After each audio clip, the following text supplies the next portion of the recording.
to do is determine through the phase 3 or future investment plan the scale of that program, how many thousands of hours worth of service or investment is that, what the ratio of sort of sharing to partnership investment you would like to see, and how many projects we may be able to advance with that. And give you some options as far as how many additional hours of service or investment do we think we'd be able to leverage with those dollars coming forward. So our sense is in the near future that's probably relatively small, but we would do some additional analysis. At this point we are trying to get a read, is there an openness to exploring actually TransLink subsidizing or having some stake in that, whether it be ridership revenue that's generated or some level of subsidy in that. So if there is an endorsement from the Mayor's Council, we would go back and work with the board on exactly what some options are for the size of the program. Okay, thank you. And then I guess this is the other, and I'm sorry if I missed this, but with the pilot that's being proposed between BD and Coquitlam, what are the measures that we're using to evaluate its success or not? Well, the way that it is proposed right now is it's under option 2, whereby BD would be paying for all of the incremental costs associated with the service. So it's obviously getting the service out there, and what the ridership is and where it's coming from would be the kinds of things that we would look at. How is that improving the productivity of our service? How is it changing mode share amongst that community to understand the efficacy, and then inform our decision about if in the future TransLink would we want to increase service or take that on. Okay, thank you very much. Thank you. Mayor Morton.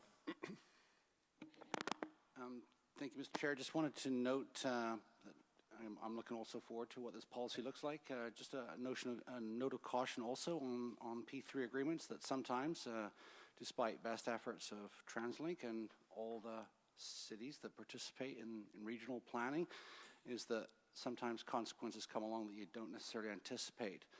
A perfect example is the Golden Ears Bridge, and now due to the toll removal, we have accelerated traffic by 10 years basically on the planning curve. So there are a lot of secondary consequences for that, which we're dealing with, as well as with TransLink, and we appreciate the challenge that that presents. However, those maybe need to go into consideration when we put those agreements together, that there is some consideration for, let's say, political decisions that sometimes can impact a regional plan. So I'll just leave that there. Thank you.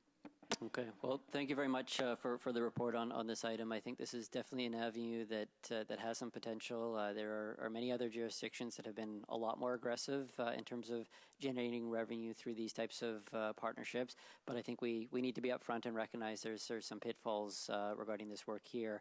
I think sometimes this work can sometimes reprioritize different aspects in investment in transit, and certainly that has its consequences and negative aspects there. And I think also what do we do when those partnerships come to expiry, but there's an expectation in terms of level of service there that's been embedded there. And I think those are things that we have to be aware.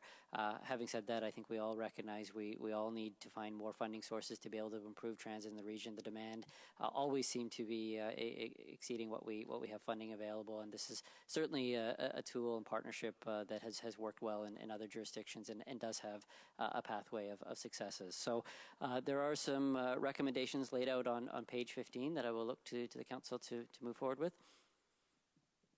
If someone wants to move the recommendation, it's been moved, seconded.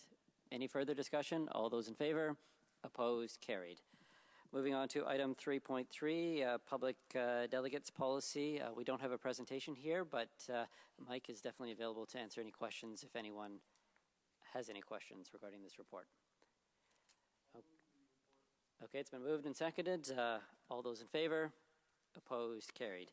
Moving on to item 4.1 from the New Mobility Committee, update on the low carbon fleet strategy, and we do have a presentation on this item.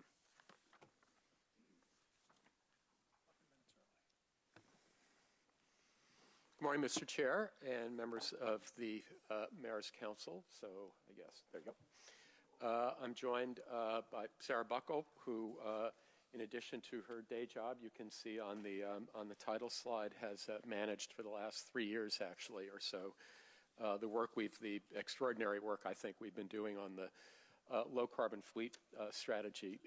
We only have a few minutes to really try to express the entirety of the work we've been doing. But I'll start it by saying last September at TransLink, we ushered in our new era with the launch of our 4-bus pilot, the only fully interoperable test in the world that we're aware of. Interoperable meaning we did use 2 different bus manufacturers and 2 different charging manufacturers to test out the availability of standard way to charge and operate buses. It is our way to demonstrate our commitment to fulfill our climate action programming here at TransLink that this body, as well as the TransLink board, adopted about a year and a half ago. Now, our climate action is really summarized in these 2 targets. That by 2050, we would reduce our entire greenhouse gas emissions by 80%, and also by 2050, we would be using 100% renewable energy to power our system and our facilities. These are ambitious goals, but these are goals that we believe that are certainly achievable. And using electricity to power our buses increasingly is the way to do it. The technology is proven, perhaps not fully mature yet, but it's proven. More and more transit systems in North America, let alone worldwide, are beginning to order large volumes of buses. Los Angeles just the other day announced another 150 electric buses, just as an example. We issued on Monday with this agenda the culmination of 1.5 years of work or so on what we call the Low Carbon Fleet Strategy Phase 2, a fully peer-reviewed report. I'm extremely proud of the work that the organization has done. It sets us in motion to move forward with this program. We have before you today a motion for you to endorse the work. I'm going to turn it over to Sarah now to walk you through at a very high level the findings of the report, and then I'll close. Okay, thank you, Kevin. So our bus fleet accounts for over 80% of our total greenhouse gas emissions. And as Kevin mentioned, 3 years ago, we started working on what we called our low carbon fleet strategy for our buses. Our analysis in our phase 1 showed that the only way to meet our 80% reduction, 80 by 50 targets, was with electrification and with using renewable fuels as a bridge. The move to electrification requires significant upfront capital funding, but will be partially offset by operational savings, and that's primarily due to the fuel use and electricity. As part of the phase 1 analysis, we analyzed a number of technologies to get us to that 80% reduction. In addition to battery electric buses, we looked at expanding our trolley fleet and also evaluated using hydrogen fuel cell buses. And we'll continue to look at those options over time. The strategy is based on using battery electric buses, and as I mentioned, renewable natural gas for our CNG fleet, and renewable diesel when supply is available and cost comparable. Kevin mentioned that we're pleased to publish our Phase 2 Low Carbon Fleet Strategy report, which I have here. It has been reviewed by industry peer experts globally, and this report really looks at our Phase 1 analysis, refines that analysis, and expands that work. The Phase 1 or the Phase 2 program looked at a 30-year time frame and had a number of assumptions embedded in it. So the first assumption was that we will begin purchasing battery electric buses in the 2021 time frame for delivery starting in 2023. It assumes that our next transit center and our next bus depot, Marpole, will be built and designed to accommodate 100% electric buses. It also assumes that we will retrofit one of our existing transit centers in the 2026 timeframe. And finally, it assumes that we will implement en route charging where appropriate for the remaining routes. We prepared 3 options for electrification over the next decade and in more detail. These 3, it's important to note that they're not mutually exclusive, but puts us on a continuous path that gets us to the goal of an 80% reduction of GHGs by 2050. You can look at the cautious and the aggressive as the bookends to our electrification strategy. Cautious is the slowest that we can go that will allow us to meet that 80% reduction, and aggressive is the fastest that we can go if we don't want to retire our buses early, and we can sit anywhere in between. So it's important to note that. The other important note is that it's really important that we balance our funding with the inherent risk of each of these options. This graph shows the projected greenhouse gas emissions for each of the three options. And as I mentioned, each of the three will get us to that 80% reduction in the 2050 timeframe. But we also need to consider the shorter near-term timeframe as well in the 2030 mark. Currently, the aggressive path puts us at a 44% reduction. So that's the closest path that would meet the Metro Vancouver's target of a 45% reduction by 2030. But I should note that these two paths only assume that we use renewable natural gas, and we haven't yet incorporated renewable natural diesel. So with supply of renewable diesel, we could achieve that 45% reduction by the 2030 timeframe. This shows the different projects proposed under the three options, and you'll see that the cost ranges from $95 million to $447 million, going from cautious to aggressive. And I do have to emphasize that these are not exclusive options. They are a continual path. We do expect to see operational savings anywhere between $27 million to $124 million, but those won't be realized until the buses are actually on the road.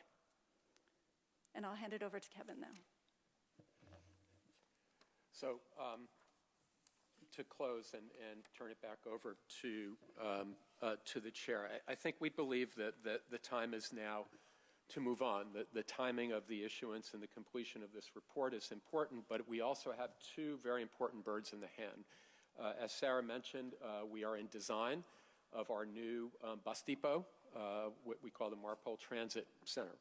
We have the full funding to build that transit center. That transit center will be coming online around 2023. It is vital that that transit center come online in that timeline to accommodate the growth in our fleet from the mayor's vision so far, and hopefully to support the Phase 3 vision as well. We need funding, however, to incorporate the charging infrastructure for that base. That is, in fact, more than half of the cost of this program is the charging infrastructure itself. It is really the launching point to be able to move big into electrification.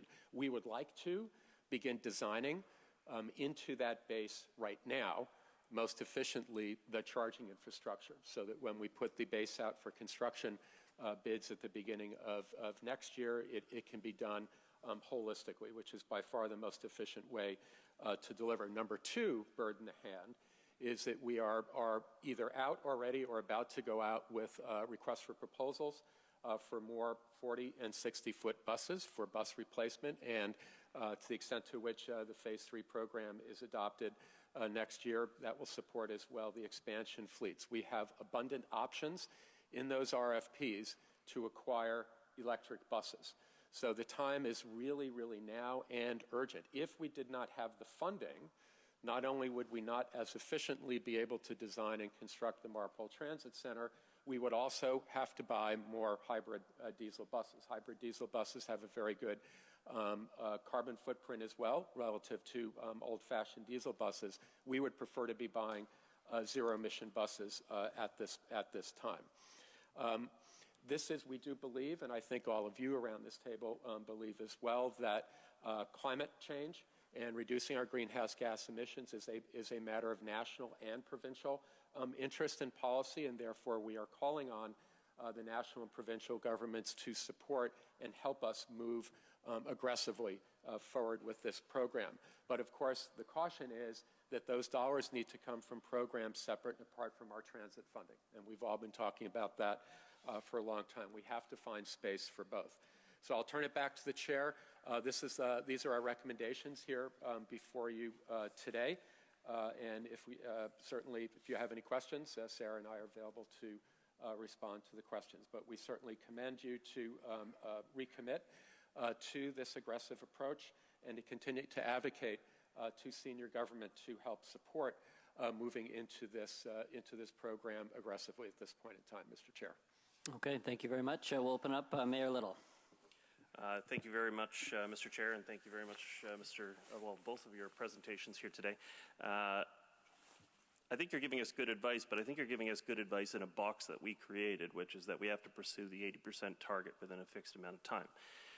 My problem is that if in the process of delivering that we're diverting resources away from extending our network and actually getting cars off the road, we may be achieving the ends of reducing TransLink's footprint, but we may actually be doing it at the cost of reducing our potential effectiveness at reducing the footprint of our citizenry throughout the Lower Mainland. And so I guess my question to you would be, if we had not put that box around to say you must pursue this direction, this 80% target in this fixed amount of time, would you be applying your resources differently if the target was to maximize the reduction in carbon region-wide as the first priority and then worry about our own operations as a secondary priority to it? Thank you for that question, Mayor Little. I think the answer to the question is really then, if we didn't have that policy directive to reduce our footprint 80% by 2050, maybe we'd be recommending moving a little bit more slowly. The reality is there is a very positive life cycle cost benefit of electrifying, mostly from the reduced cost of the fuel, in this case diesel fuel going forward. We all assume diesel fuel prices over time will continue to increase, number one. And although it's not yet demonstrated because the technology worldwide is not fully mature yet, we do believe that the maintenance cost of electric buses will be less than old-fashioned diesel buses. You have far fewer moving parts. You don't have hoses and fluids and so on and so forth. So as a business case, electrifying the fleet, I think, is in fact warranted. Would we be recommending moving as quickly if not for our climate policy? Maybe not. But I think the business case is very strong to electrify the fleet. If I may just follow up on that, when we talk about our capability to deliver electricity for converting vehicle fleet province-wide, Site C produces about 5,000 gigawatt hours of energy. If we were to try and take Canada as a whole and convert our entire electrical fleet, our entire fleet of vehicles over to electrical, we'd need about 124 terawatt hours of power produced. So we'd have to be producing Site C dams on a pretty consistent basis in order to be able to actually achieve that electrification in our service. And I guess my concern is, if we aren't producing those Site C dams, if we aren't producing those sources of low-cost energy, how long do you think we're going to be at 8.2 cents per kilowatt hour for electricity? And what are you projecting? I mean, you're projecting that there's savings in diesel costs going forward, but as people move over to electrified sources, I got to imagine the electric price per kilowatt hour is going to go through the roof, while the diesel price is probably going to stay fairly stagnant or possibly decrease as we force over to that other supply. So I guess I'm curious what your thinking is in terms of the future costs for electricity in this province if the province aggressively moves over to electrification. Sure, I'll answer that question. We've worked really closely with BC Hydro on this analysis. They've helped us analyze the power requirements for upgrades to our depots as well as the charging infrastructure. We've submitted and we've supported a rate structure for electrification. So BC Hydro has a rate application with the BC Utilities Commission, and we've used their projections within our analysis over the next 30 years. So I can't comment on the full province electrification, but in terms of our low-carbon fleet strategy, we've worked hand in hand with BC Hydro. Thank you. Thank you. Okay, thank you. Mayor Hurley. Thank you so much for this report, and I was part of the committee and certainly support this recommendation fully. The folly of spending more money on diesel buses to be tied to those for 17, 18 more years just does not make any sense at this time when many of us are predicting, terrible things happening with our climate. Indeed, many of our councils have committed to a climate emergency. So we really have no choice but to go down this road. And the provincial and federal governments have made similar commitments. So they should be very committed to this program too. So I thank you very much for the support, and I hope we have unanimous support around the table to move in the right direction to meet our targets as we move forward. Thank you very much. Thank you. Councillor Cameron. I too want to speak very strongly in favor of this, the aggressive strategy. As Mayor Hurley actually started this conversation at a previous meeting, and thank him for that. Locking in diesel emissions for the next 15 years is a decision we should not be making when we're procuring buses at this point in time with the knowledge that we have. The operating savings are considerable, as Mr. Desmond has laid out, and over time, it certainly reduces the upfront capital costs. So it's really just a timing of the money we're talking about here, more than the amount.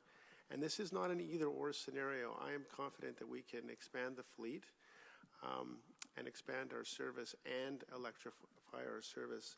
As Mayor Hurley alluded to, there's federal and provincial money that's going to be dedicated specifically to electrification, because even if we don't have a carbon reduction strategy, the federal government has a carbon reduction strategy, and the provincial government has a carbon reduction strategy, and most of our municipalities have one.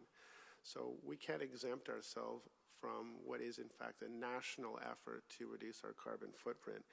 And in the throne speech, there was specific mention of a fund for electrification, because this is an issue, it's a no-brainer issue that is appealing to all parties.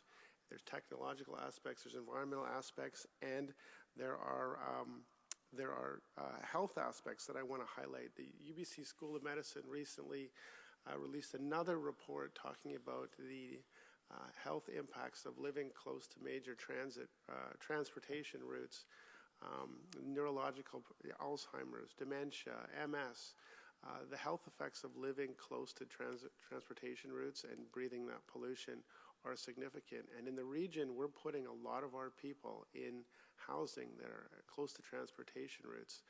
So we, even really just looking through the health lens, cleaning up those emissions, cleaning up those transportation routes so we don't have the longer term health effects is going to be a very, very prudent and I believe cost-effective solution in the longer term. So I really hope that this aggressive strategy gets supported unanimously, and I think we need to press hard and show leadership on this issue. Thank you. Mayor McEwen. Nope. Mayor Buchanan. Thank you very much, and thank you for staff for bringing this report forward, and I certainly am fully behind recommitting to this. And particularly around number 2, I think, the fact that this is aggressive, although it's absolutely critical when we're looking at the climate change that's in front of us, or that we're in the midst of. And I really appreciated the opportunity to be able to, many of us went and met with Minister McKenna several weeks ago after she did a tour around with the chair and vice chair and yourself, Mr. Desmond, and really talked to her about the fact that we know this is extremely expensive. We know that it's not just the fleet, it's the whole infrastructure piece that goes along with that. And I did ask her a question at that time about that balance of moving forward with this, as well as being able to also, as you said, Mr. Desmond, the space for both, the balance of being able to also expand our network. And if I understood her correctly, it was that in her mind there was space for both, that we did need to move aggressively forward on the electrification of fleet, but she also knows that there's got to be 2 different streams of funding as well.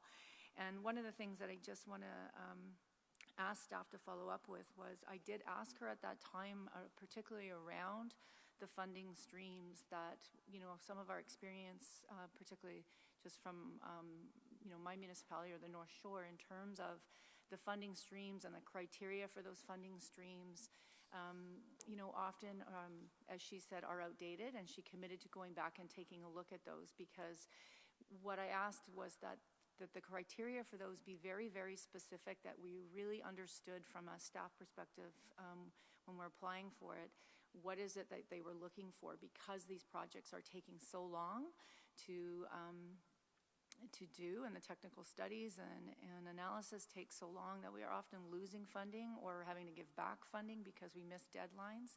And so she did commit to going back and taking a look at that. So if I could just ask that staff follow up with her in that regard, or her staff, and I can certainly follow up with her as well. But I do think we absolutely have to take this opportunity. The timing's right. She's committed to it. Their government's committed to it, and we have to hold senior levels government accountable to their responsibility to fund part of this as well. Just to respond to that as well, I think this partly responds to Mayor Little's point is also, I think those of you who had a chance to engage with the minister, and I had a chance to engage with her and riding back and forth on the train to look at our electric bus pilot, I think she understands as a matter of policy, and I think the government understands as a matter of policy that building sustainable communities requires improved transit and green transit, both. And they saw the need for both of those, and I think to your point, Mayor Buchanan, to find that the funding streams that can do both going forward. So we will sort of not spare any energy in continuing to make that point. I know Mike spends a lot of his time making those very points on behalf of this region also, to make sure that that from different buckets there is money to do both of these things. Yes, and we absolutely have to be aggressive on that front in going after that money. Thank you. Thank you. Councillor Asmundson? Thank you. A couple of questions. On your en route charging you're talking about for electric buses, what effect would that have on scheduling of the service? We've embedded extra time to charge within our schedule for charging. The buses themselves take anywhere between 5 to 7 minutes to do a quick charge. So it's not a significant amount of time that's required. So do you foresee the need to invest more dollars into scheduling? Because, you know, the congestion and stuff where buses are coming in and not getting that time. So is there going to be an extra cost in regards to adding to scheduling to allow for the proper charging? And the other question would be, two other parts to this is, what is the daily hours of service that these buses will operate on? And I do know in electrification that weather reduces in colder weather the effect on them. So do you have any comments in that regard? Sure. So I guess I'll go back to the daily hours of operation. Each of our routes, the days vary. So we've done an analysis on each of the routes in our system, and we've analyzed which would be better to en route charging, meaning that the buses are out too long in the day, and they don't have the ability to come back to the depot to charge. So that would be a good scenario for en route charging. On the flip side, there's buses that aren't out all day that do have the ability to come back and charge overnight, and that would be a longer charge over 5 to 6 hours. So it really depends on which route we're talking about, and that's why we've done this really detailed analysis, is to see which routes are better suited. Your other question was in relation to? The weather effect. The weather effects, yeah. We do know that the cold temperature does impact battery life, and that's why we're doing the pilot project and learning from our peers on what that looks like and what that degradation of the battery and the charge looks like. So we are studying it. We've embedded that in our analysis. We've actually included in a midlife battery replacement in our financial analysis to make sure that the battery still has the life that it needs. Good, and I guess maybe just to the board and a word of caution in regards to me talking aggressive. I'm someone that operated a transit vehicle for over 30 years. I've been here through the experience of these things. And I would say that with the natural gas buses, we are at the third or more, fourth generation. The first two generations were horrible in reliability and service on the road. So when you go aggressively into something and the technology may not be exactly what you expect, you lose reliability and performance on the road. And we've seen that with experience, myself operating that through those generational changes, because we came with natural gas. It was a great thing. Mayor's Council said, yeah, we're doing this. We're putting it in. We're doing hybrids. They didn't work. We went to the next newer stage. They costed a line. They broke down. We're at a stage now where they work quite reliably, but they have different maintenance costs and things along the way. So there was a lot of operational costs, all the service problems with it. So when you move aggressively and you want to go for a certain goal, realize that you may, because it's new technology on the ground, be causing other problems. And I've experienced that in my life in operating and dealing with this. So that's just when you have a goal, I think, of something in a short period of time frame and you want to achieve that. You may not be achieving all the results you want, and you may not be achieving the reliability, because the biggest thing when you're talking about transit, and I've lived this, is that when you have service that's not reliable or is breaking down and can't meet the needs of the public, we don't get people out of their cars, we don't reduce congestion, and at the end of the day, that's what the goal is here. So just a word of caution to you in living that experience many times over. Thank you. So I appreciate that comment. The good news is that electric buses in North America are now into multiple generations. They first started appearing probably 8 or 10 years ago, as a matter of fact, in Southern California. Number one, so I don't think we're going to be on the bleeding edge of the technology at all. In my opening remarks, I mentioned that while the technology's proven, I don't know that it's mature yet. But then secondly, in the context of how we have to order buses this decade, even along the progressive path, we'll be ordering in modest-sized chunks, if you will. So we are not going to have to commit to one generation for hundreds and hundreds of buses. We'll be able to move along the arc of technology improvement. The pilot project we're doing now and using an interoperable test will help us learn, and we're going to be a lot smarter when we finally go out to market and ultimately negotiate contracts with suppliers. And that's good news. And I'll just say to myself, to date myself, I think it was over 20 years ago, I was driving the Ballard test buses for hydrogen fuel cell, and that we're still working on that technology today to bring it in. Thank you. Okay, thank you. Well, appreciate all the comments around the table and all the work that's happened over the past couple of years with the low carbon fleet strategy. I think everyone in this room recognizes the big role that transportation plays in addressing the issue of climate change. And I think for us around this table, TransLink has a huge impact on the region's impact there, both twofold. Number one, in terms of shifting mode sharing, getting people onto transit, and expanding transit services is a huge tool that we play a role in. But also in terms of the operations, how can we make sure the bus service, which is the main contributor to greenhouse gases in our own system, is actually eliminated through this process. And I think sometimes it's difficult not to see those as two competing priorities, but I think we need to recognize if we as a region want to take this on, we actually need to solve both those issues and take them on concurrently. We as a body have made a mandate in terms of where operationally TransLink needs to go over the next 30 years with reduction of greenhouse gas emissions, and I think it's important that those actually targets mean something and that we are continually moving the dial to be able to reach and achieve those targets. I think we also need to recognize that funding sources that we rely on are going to become more and more contingent of us being able to demonstrate that we have reached those targets. So whether it's through the funding that's facilitated through Metro Vancouver, through the gas tax, or future provincial or federal funding, I think we're going to see more and more emphasis to make sure that we are actually demonstrating this work here. So I think it is going to have more and more implications moving forward. Having said that, I think to Mayor Buchanan's point, we need to show leadership in terms of the work we're doing here, but we also need to be ensuring that we're getting partnerships both provincially and federally on this fund here. I think relying on cities to take on all of the share of this work that needs to happen to transition our transit systems in cities across Canada, I don't think is a fair deal. And I think for us to really be able to achieve this, we need to keep up the pressure both with the federal and provincial government. So far, I think we've received some really good signals, particularly with the federal government and our meetings with Minister McKenna, but we need to actually nail those down as to detailed commitments and how they are going to be a part of funding this program. So there is a recommendation on page 28 of the report. It's been moved and seconded. Seeing no further discussion, I will call the question. All those in favor?